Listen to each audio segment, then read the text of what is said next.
Healing biar nggak pusing? Bisa kok, nggak harus ke pantai bos. Banyak tawaran lain yang nggak kalah seru. Salah satunya konsep wisata yang satu ini, Jogja Anggur. Sebuah perkebunan anggur yang menawarkan wisata petik anggur langsung dengan berbagai jenis buah anggur dengan rasa yang manis abis. Konsep wisata ini sudah ada sejak tahun 2016 lalu dan menjadi salah satu pilihan wisatawan yang ada di Yogyakarta. Mau tahu seperti apa manisnya cuan dari budidaya anggur ini? Kita ikut Lucky Tahera, seorang selebgram yang akan mengulik bisnis ini sampai ke akar-akarnya.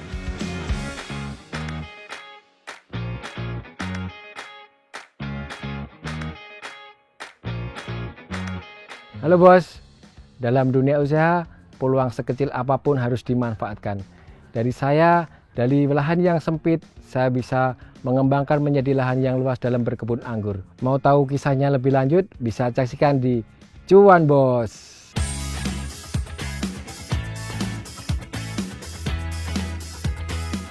Berawal dari hobi tanaman anggur, Danang Priyatmoko berhasil mengembangkan berbagai jenis anggur di lahan tanah hanya seluas 2.000 meter persegi. Kecintaan Danang dengan tanaman anggur dimulai dengan menanam sejumlah pohon di pekarangan rumahnya. Danang melihat potensi yang besar dari hobinya ini bos. Doi pun fokus dan membuat gebrakan. Memilih buah anggur saya dulu awal budaya karena berawal dari hobi aja mas dulu. Jadi dulu kan persepsinya anggur itu tidak bisa berbuah di Indonesia.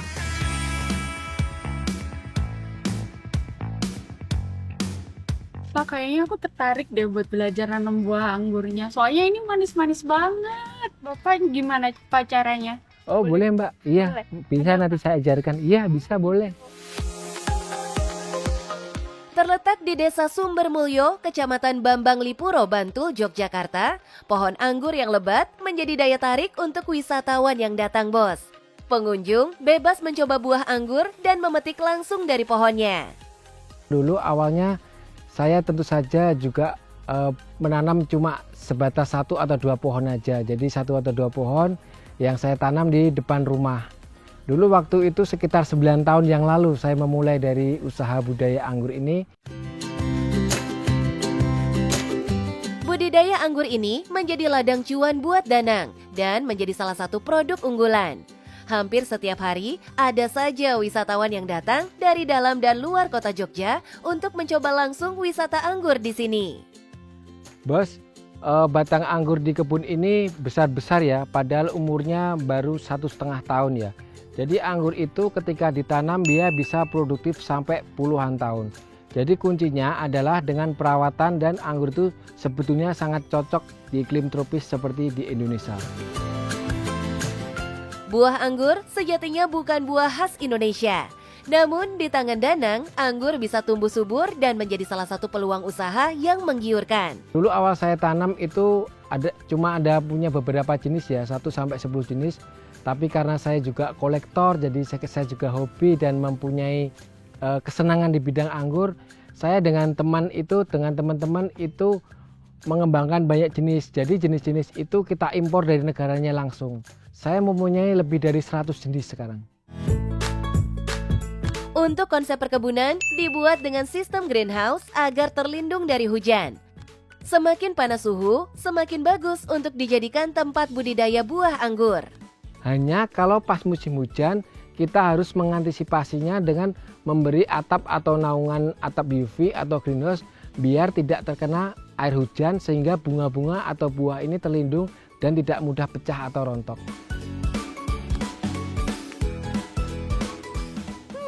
Memang aman ya bos, makan anggur langsung dari pohonnya. Nah bos, ini anggur kami di kebun kami ini kita karena pakai greenhouse jadi nggak pakai pestisida ya. Jadi ketika tamu langsung makan di sini, dia buahnya sangat aman karena kandungan pestisidanya tidak ada. Perawatan pohon anggur ternyata tidak terlalu ribet. Ada beberapa faktor yang harus dilakukan. Pertama, yaitu suhu bos. Pastikan suhu untuk menanam buah anggur panas. Kedua, tidak terkena air hujan karena akan membuat calon buah anggur berguguran. Ketiga, pastikan konsistensi baik dalam hal perawatan dan pengelolaan. Pohon anggur bisa menghasilkan buah dengan baik, dengan masa panen lebih dari 1 kali dalam setahun. Untuk masa panen anggur itu rata-rata 2-3 kali dalam 1 tahun. Nah, uniknya juga untuk anggur itu tidak mengenal musim. Jadi anggur itu bisa berbuah ketika yang bikin musim yang punya. Pohon anggur yang sudah mulai merambat harus disematkan di antara tali temali, Bos, untuk merangsang penyebaran buah anggur secara merata. Nah, ini namanya diikat, Mbak, atau kita ikatnya pakai tape tool ya. Tujuannya nanti biar ranting ini terarah, biar dia kena matahari dan tidak bertumpuk, Mbak, bunganya. Gitu, Pak. Jadi pertumbuhan bunganya nanti Dia jadi ngejar bagus. cahaya matahari ya, Pak ya? Iya, pertumbuhan bunganya jadi bagus. Saya boleh nyobain nggak, Pak? Oh, boleh, Mbak. Kalau mau bantuin silakan. Oke. Ya. Untuk bisa ikut dalam wisata petik anggur ini, pengunjung dikenakan biaya Rp100.000 per kilogramnya, Bos. Lumayan menjanjikan ya, Bos. Boleh dong, Pak, dibisikin berapa penghasilannya dalam sekali panen. Hihihi. Dalam satu musim panen itu nyampe puluhan juta ya omsetnya ya. Jadi buah-buah anggur di sini ketika saya iklankan ketika musim panen itu langsung diserbu pengunjung. Wadidaw, sekali panen bisa sampai puluhan juta, Bos. Mantap. Gak cuma fokus di budidaya anggur saja, Danang juga mengembangkan usahanya dengan menjual bibit anggur. Untuk jenisnya pun juga gak kalah banyak, Bos. Untuk pembibitannya, Danang menggunakan teknik okulasi, Bos. Okulasi adalah proses penyilangan antara anggur impor dengan anggur lokal yang bertujuan untuk menghasilkan kualitas anggur yang bagus sesuai dengan kondisi alam tropis. Sebetulnya anggur itu bisa ditanam di mana saja. Jadi faktor basicnya itu yang terpenting adalah perawatan ya. Kalau mau perawatannya itu sangat gampang, teman-teman bisa menanam anggur di bawah greenhouse. Karena apa? Anggur itu ada sedikit mempunyai kelemahan, itu dia tidak tahan dengan kelembaban udara di iklim tropis. Bibit-bibit anggur ini bisa dikirim keluar kota, Bos, dengan kisaran harga mulai dari Rp130.000 untuk 1 bibit. Melihat kesuksesan budidaya anggurnya, Danang nggak mau berpuas diri, Bos. Doi mau melakukan ekspansi bisnis yang lebih besar. Ekspansi ke depan karena ini omsetnya surplus ya, ibaratnya omsetnya itu sangat menguntungkan atau sangat cuan sekali. Jadi kita mencoba untuk mengembangkan ke sektor kebun ini yang lebih besar. Jadi nanti kebunnya insya Allah mau diperbesar dengan dipadukan konsep wisata atau kafe atau nanti ada wahana permainan. Gimana? Keren gak, Bos? Selalu memanfaatkan peluang yang ada untuk mencari cuan dan mengembangkan usaha agar lebih sustainable di masa depan. Oke, Mbak Era, gimana? Tertarik dengan budidaya anggur?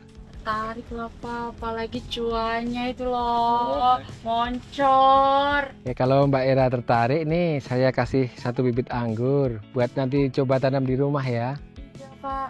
Saya coba tanam ya, Pak. Nanti Iya. kalau saya tertarik lebih lanjut, saya bisa hubungi Pak Danang Oh, lagi. bisa, silahkan. Makasih. Nah, dalam usaha itu ada 3 prinsip yang harus diterapkan. Yang pertama, senangi dulu. Yang kedua, percaya. Yang ketiga, lakukan. Kalau ketiga prinsip itu udah kita terapkan, pastinya bisnis kita akan berkembang dan pastinya cuan, Bos.